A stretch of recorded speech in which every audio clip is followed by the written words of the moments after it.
सारे किसान भराएं मेरे नमस्कार। किसान भराओ, अज अस तिलहन फसलें च क्वालिटी सीड ते सीड सर्टिफिकेशन के उपर गल करांगे।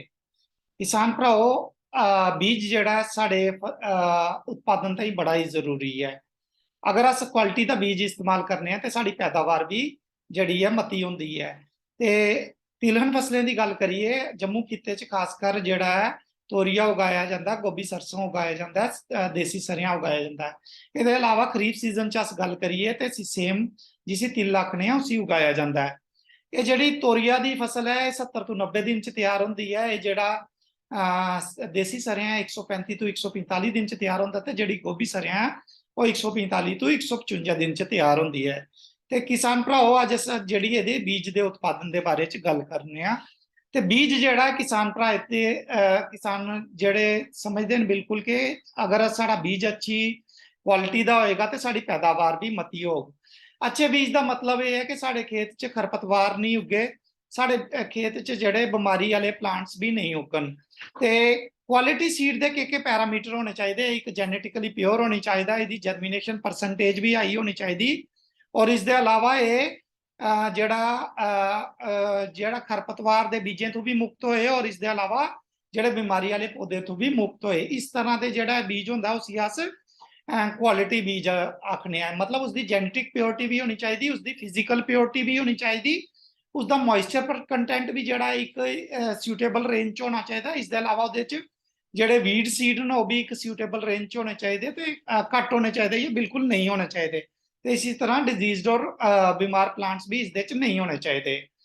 तो किसान भराओ, जिले भी अस बीज उत्पादन ताईं जन्ने आ, ते बीज वाली जी फसल है उसका असें उचित दाम मिलता है, मता दाम मिलता है। अगर अस कंपेयर करा जी अस दानेदार फसलां उगाने, अस चाहे खादान फसलें की गल करिए, चाहे दालें वाली फसलें की गल करिए, चाहे तिलहन फसलें की गल करिए, जिले भी अस बीज उत्पादन करने उस फसलें का सानू ज्यादा फायदा मिलता है, ज्यादा रेट मिलता है एज कंपेयर टू जड़ियां दूइयां फसलां होंदियां ना जिसी अस अपने अनाज ताईं उत्पन्न करने हैं। ते बीज उत्पादन जिले असें करना, असें बड़ी सारी चीजें का ध्यान रखना पौंदा। सब तो पहले असें करगे कैटेगरी ऑफ सीड्स केड़ियां होंदियां ना, बीज दियां केड़ियां प्रकार होंदियां ने। एक होंदी न्यूक्लियस कैटेगरी दी सीड बीज होंदा है। बीज जेहड़ा संस्थानें द्वारा तैयार किया जाता है, ब्रीडर द्वारा तैयार किया जाता है, और एक मुट्ठी भर बीज होंदा है। इसी अस बीज च पहली पीढ़ी का बीज भी आखी सकने आ। दूजी पीढ़ी का बीज होंदा जेहड़ा उसी अस ब्रीडर सीड आखने आ। यह ब्रीड भी संस्थान ब्रीडर सीड भी जेहड़ा संस्थानें द्वारा तैयार किया जाता है और ब्रीडर की देख रेख च तैयार किया जाता है। इसी गोल्डन येलो कलर का टैग लाते हैं। इसरी पीढ़ी का जोड़ा बीज होंदा इसी अस फाउंडेशन सीड आखने आ। ते फाउंडेशन सीड उपर चिट्टे कलर का टैग होंदा, इसी जेड़ा एग्रीकल्चर फार्म उपर जेड़ा तैयार किया जाता है। चौथी कैटेगरी का जेड़ा बीज होंदा सर्टिफाइड सीड, इसी मेनली जेड़ा सीड विलेज च तैयार किया जाता है, और किसान भरा भी इसी तैयार करी सकते हैं। ਇਹਦੇ ਤਾਂ ਇਹ बीज तैयार करने ताईं असें ਕਿਹੜੀ गल का ध्यान रखना है। सब तो पहले एक एप्लीकेशन देनी है seed certification office. Seed certification office एक एप्लीकेशन देनी है जिसदे नेम ऑफ द फार्मर होएगा कि केड़ा किसान इस बीज बीज का उत्पादन करना चाहता है। फिर वो ग्रां का नाम दे के केड़े ग्रां च उत्पादन करना चाहता है, फिर एरिया कितना लगाना चाहता है, फिर केड़ी वैरायटी का बीज लगाना चाहता है, फिर केड़ी क्लास का बीज लगाना चाहता है। मैं क्लास जिस तरह तुसीं दसिया फाउंडेशन क्लास का बीज लगाना चाहता है या सर्टिफाइड सीड्स लगाना चाहता है। तो इस तरह सब तो पहले एक एप्लीकेशन देनी पौंदी सीड सर्टिफिकेशन असिस्टेंट कोल। उसके बाद सीड सर्टिफिकेशन ऑफिसर के करग तुहाडे फील्ड उपर आइए, तुहाडे खेतर उपर आइए, एक इंस्पैक्शन करग कि तुहाडे कोल एक इरीगेशन का साधन है या नहीं, सिंचाई का साधन है या नहीं। क्योंकि जिले तुसीं बीज उत्पादन च जाना, तुहाडे कोल सिंचाई का साधन भी होना चाहिए। तुहाडा फील्ड जिहड़ा एक प्रॉपर कंडीशन च भी है या नहीं, बराबर लैवल्ड भी है या नहीं, ये सारिया चीज़ां जेहड़ा तुहाडा सीड सर्टिफिकेशन असिस्टेंट दिखागा। ਉਹਦੇ बाद सीड सर्टिफिकेशन ऑफिसर जिले तो अलो करी देग तो ਉਹਦੇ बाद सीड ਜਿਹੜਾ उगाना अपने फील्ड उपर एज पर सीड सर्टिफिकेशन नॉर्म्स। तो सीड सर्टिफिकेशन नॉर्म्स से सब तो पहले आता है आइसोलेशन डिस्टेंस। मतलब एक खेतर तो दूसरे खेतर का कितना डिस्टेंस होगा। जिसले भी अस बीज उत्पादन ताईं जाने ते जिहड़ी सैल्फ पॉलिनेटेड क्रॉप्स होंदियां ने ਫਸਲਾਂ ਹੁੰਦੀਆਂ ਨੇ ਸੈਲਫ ਪੋਲੀਨੇਟਿਡ, ਤੇ ਉਹ ਇੱਕ ਤੋਂ ਦੂਜੇ ਖੇਤਰ ਤਾਈਂ ਡਿਸਟੈਂਸ ਘੱਟ ਚਾਹੀਦਾ ਹੁੰਦਾ, ਲੇਕਿਨ ਜਿਹੜੀਆਂ ਕ੍ਰਾਸ ਪੋਲੀਨੇਟਿਡ ਹੁੰਦੀਆਂ ਨੇ ਉਹਦੇ 'ਚ ਇੱਕ ਤੋਂ ਦੂਜੇ ਖੇਤਰ ਦਾ ਡਿਸਟੈਂਸ ਮਤਾ ਚਾਹੀਦਾ ਹੁੰਦਾ ਹੈ। ਤੇ ਇਹ ਸਾਰੀਆਂ ਚੀਜ਼ਾਂ ਦਾ ਅਸੀਂ ਧਿਆਨ ਰੱਖਣਾ ਹੈ। ਤੇ ਜਿਹੜੀਆਂ ਫੀਲਡ ਇਨਸਪੈਕਸ਼ਨਾਂ ਨੇ ਉਹ ਨਾਰਮਲੀ ਕਦੋਂ ਕਦੋਂ ਕੀਤੀਆਂ ਜਾਂਦੀਆਂ ਨੇ? ਫੀਲਡ ਇਨਸਪੈਕਸ਼ਨ 3 ਟਾਈਮ ਉੱਪਰ ਕੀਤੀ ਜਾਂਦੀਆਂ ਨੇ। ਪਹਿਲੀ ਜਿਹੜੀ ਹੈ ਬਿਫੋਰ ਫਲਾਵਰਿੰਗ ਹੁੰਦੀ ਹੈ, ਮਤਲਬ ਫੁੱਲ ਆਣੇ ਤੋਂ ਪਹਿਲੇ ਪਹਿਲੇ ਅਸੀਂ ਸੀਡ ਸਰਟੀਫਿਕੇਸ਼ਨ ਜਿਹੜੀ ਫੀਲਡ ਇਨਸਪੈਕਸ਼ਨ ਕਰਾਣੀ ਹੁੰਦੀ ਹੈ। ਦੂਜੀ ਜਿਹੜੀ ਇਨਸਪੈਕਸ਼ਨ ਹੁੰਦੀ ਹੈ ਉਹ ਫਲਾਵਰਿੰਗ, ਮਤਲਬ ਫੁੱਲੇ ਆਣੇ ਤੋਂ ਲਈਏ ਫਰੂਟਿੰਗ, ਫਲ ਬਣਨੇ ਦੇ ਵਿੱਚ ਜਿਹੜਾ ਪੀਰੀਅਡ ਹੁੰਦਾ ਉਸ ਟਾਈਮ 'ਚ ਦੂਜੀ ਇਨਸਪੈਕਸ਼ਨ ਕੀਤੀ ਜਾਂਦੀ ਹੈ। ਔਰ ਜਿਹੜੀ ਤੀਜੀ ਇਨਸਪੈਕਸ਼ਨ ਕੀਤੀ ਜਾਂਦੀ ਹੈ ਉਹ ਮੈਚਿਓਰਟੀ ਦੇ ਟਾਈਮ ਕੀਤੀ ਜਾਂਦੀ ਹੈ, ਮਤਲਬ ਫਸਲ ਤਿਆਰ ਹੋਣੇ ਦੇ ਟਾਈਮ ਕੀਤੀ ਜਾਂਦੀ ਹੈ। ਇਹ ਜਿਹੜੀਆਂ ਇਨਸਪੈਕਸ਼ਨਾਂ ਨੇ ਕਿਉਂ ਕੀਤੀ ਜਾਂਦੀਆਂ ਨੇ? ਇਸ ਦੇ ਦੌਰਾਨ ਇਹ ਦੇਖਿਆ ਜਾਂਦਾ ਹੈ ਕਿ ਕਿਆ ਕੋਈ ਕਿਸੇ ਹੋਰ ਫਸਲ, ਅਗਰ ਅਸੀਂ ਸਰਿਆਂ ਦੀ ਫਸਲ ਲਗਾ ਦਿਆਂ ਤੇ ਇਸ ਦੇ ਚ ਕੋਈ ਹੋਰ ਕਿਸੇ ਫਸਲ ਦਾ ਬੀਜ ਮਿਕਸ ਤੇ ਨਹੀਂ ਹੈ, ਕੋਈ ਪਲਾਂਟ ਐਸਾ ਤੇ ਨਹੀਂ ਹੈ, ਕੋਈ ਛੋਟਾ ਹੈ ਕੋਈ ਵੱਡਾ ਹੈ, ਕੋਈ ਜਲਦੀ ਤਿਆਰ ਤੇ ਨਹੀਂ ਹੋਈ ਆ, ਕਿਸੇ ਜਲਦੀ ਫਲਾਵਰ ਤੇ ਨਹੀਂ ਆਈ ਹੈ। ਇਸ ਦੇ ਇਲਾਵਾ ਵੀਡ ਸੀਡ, ਕੋਈ ਜਿਹੜੇ ਖਰਪਤਵਾਰ ਦੇ ਪਲਾਂਟਸ ਨੇ ਉਹ ਕੋਈ ਜ਼ਿਆਦਾ ਮਾਤਰਾ ਚ ਤੇ ਨਹੀਂ ਹੈ। ਇਹ ਇਨਸਪੈਕਸ਼ਨ ਦੇ ਟਾਈਮ ਇਹ ਸਾਰੀਆਂ ਚੀਜ਼ਾਂ ਇਨਸ਼ੋਰ ਕਰਦਾ ਸੀਡ ਸਰਟੀਫਿਕੇਸ਼ਨ ਜਿਹੜੀ ਏਜੰਸੀ ਹੁੰਦੀ ਹੈ ਉਹ ਇਹ ਸਾਰੀਆਂ ਚੀਜ਼ਾਂ ਇਨਸ਼ੋਰ ਕਰਦਾ ਹੈ। ਤੇ जिसले भी असें सीड प्रोडक्शन ताईं जाना है, असें कुछ होर गल्लें दा भी ध्यान रखना होंदा, जिहदे च सब तो पहली गल है सिलेक्शन ऑफ फील्ड। असें जेह्ड़ा खेतर सिलेक्ट करना वो किस प्रकार दा होना चाहिदा। सब तो पहले उत्थे जेह्ड़ा सिंचाई दा साधन भी होना चाहिदा, फिर वो एक समतल जेह्ड़ा होना चाहिदा फील्ड होना चाहिदा, मतलब बिल्कुल बराबर समतल ग्राउंड होए, उच्चा नीचा नहीं होए, किते पानी नहीं इकट्ठा हुंदा होए। इस दे अलावा जेह्ड़ा एक productive fertile well fertile land होनी चाहिदी, मतलब ओहदे च हैली जमीन होनी चाहिदी। फिर उसके बाद असें जड़ियां गुड एग्रोनॉमिक, मतलब असें जेह्ड़े भी राई बाई दे जितने भी अस ऑपरेशन करते हैं वो सारे असें पूरे ध्यान नाल करने न।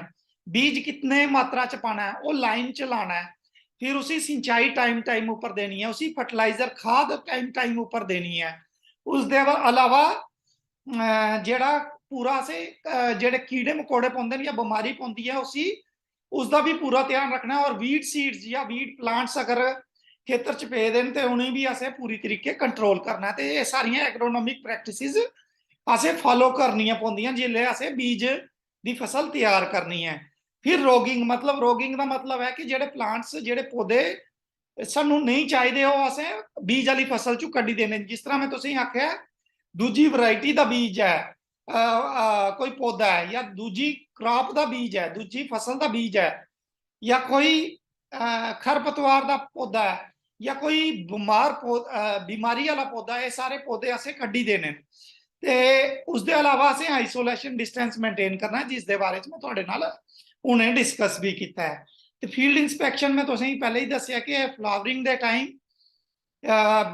एक फ्लावरिंग टू फ्रूटिंग के टाइम, तो तीजा मैच्योरिटी के टाइम फील्ड इंस्पैक्शन कीतियां जांदियां ने। इसके अलावा एक फील्ड इंस्पैक्शन जिहड़ी है या सीड प्रोसैसिंग प्लांट्स की इंस्पैक्शन भी की जाती है, जिहदे च देखा जाता है कि यह जिहड़ा जितना भी सीड प्रोसैसिंग प्लांट तक पहुंचाया गया, क्या ये साफ सुथरे बैगें च पहुंचाया गया, क्या इसके पर प्रॉपर लेबलिंग है, क्या इसके पर सोर्स ऑफ सीड लिखे दा है, क्या इसके पर जिहड़ा लॉट नंबर दिता गया वो लिखा गया। ये सारी जानकारी जिहड़ी है ਉਹ ਸੀਡ ਪ੍ਰੋਸੈਸਿੰਗ ਪਲਾਂਟ ਚ ਜਿਲੇ ਇਨਸਪੈਕਸ਼ਨ ਕੀਤੀ ਜਾਂਦੀ ਹੈ ਉਹ ਜਿਹੜਾ ਸੀਡ ਸਰਟੀਫਿਕੇਸ਼ਨ ਆਫੀਸਰ ਹੈ ਨੋਟ ਕਰਦਾ ਹੈ। ਆਈਸੋਲੇਸ਼ਨ ਡਿਸਟੈਂਸ ਦੀ ਜਿੱਥੇ ਤੱਕ ਗੱਲ ਕਰਨੀ ਹੈ ਤੇ ਤੋਰੀਆ ਚ ਜਿਹੜਾ ਆਈਸੋਲੇਸ਼ਨ ਡਿਸਟੈਂਸ ਹੈ ਉਹ 50 ਮੀਟਰ ਹੋਣਾ ਚਾਹੀਦਾ। ਤਾਂ ਜਿੱਥੇ ਤੱਕ ਦੇਸੀ ਸਰਿਆਂ ਦੀ ਗੱਲ ਹੈ ਤੇ ਗੋਭੀ ਸਰਿਆਂ ਦੀ ਗੱਲ ਹੈ ਉੱਥੇ ਵਿੱਚ ਦੋਨੇ ਖੇਤਰਾਂ ਦੇ ਵਿੱਚ 25 ਮੀਟਰ ਦਾ ਜਿਹੜਾ ਆਈਸੋਲੇਸ਼ਨ ਡਿਸਟੈਂਸ ਹੋਣਾ ਚਾਹੀਦਾ। तिल की गल करिए तो फाउंडेशन सीड च 100 मीटर का आइसोलेशन डिस्टेंस होना चाहिए, तो सर्टिफाइड सीड च 50 मीटर का आइसोलेशन डिस्टेंस होना चाहिए। तो अगर अस ये सारिया चीज़ां फॉलो करते हैं तो और जी असी फसल तैयार करते हैं वो बीज ताई अस फिर अपने चाहे बीज ताई बेची भी सकते हैं, किसी दूसरे किसानों भी बेची सकते हैं, तो या फिर अस सीड जड़ियाँ कंपनियां जड़ियाँ सीड बेचदियां उन्हें भी बेची सकते हैं। लेकिन उसके बेचने तो पहले एक और प्रोसेस होता है जिसे आखते हैं सीड टेस्टिंग।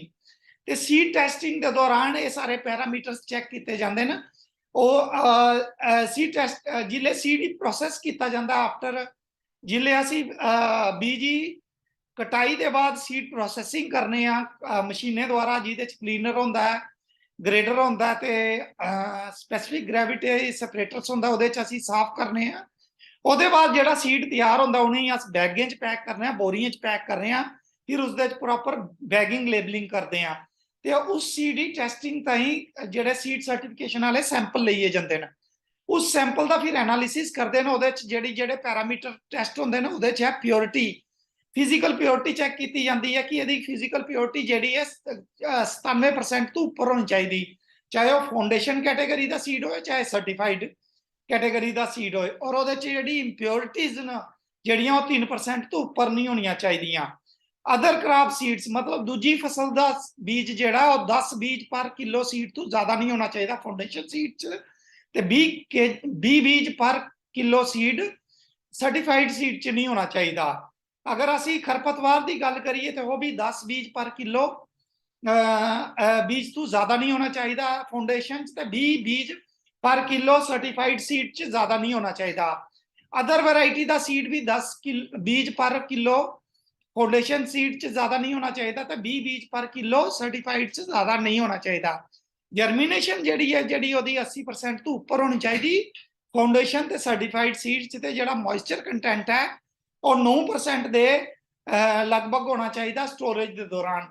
तो अगर अस इन्हें सारे चीज़ों का ध्यान रखने तो आप अपना ਜਿਹੜਾ ਸੀਡ ਦਾ ਜਿਹੜਾ ਬੀਜ ਦਾ ਉਤਪਾਦਨ ਕਰੀ ਸਕਨੇ ਆ, ਔਰ ਇਸ ਬੀਜ ਦਾ ਉਤਪਾਦਨ ਕਰਨੇ ਪਰ ਜਿਹੜਾ ਗਵਰਨਮੈਂਟ ਬੋਨਸ ਅਮਾਉਂਟ ਵੀ ਦਿੰਦੀ ਹੈ, ਤੇ ਸੀਡ ਵਿਲੇਜ ਚ ਵੀ ਜਿਹੜੇ ਸਾਡੇ डिपार्टमेंट ने इस सीड प्रोडक्शन ही प्रमोट करते हैं। तो किसान भरा अगर इन छोटी छोटी गलों का ध्यान रखते हैं तो और सीड सर्टिफिकेशन ताई सीड प्रोडक्शन करी सकते हैं और सीड प्रोडक्शन तो जी अपनी मती आमदनी ले सकते हैं। धन्यवाद।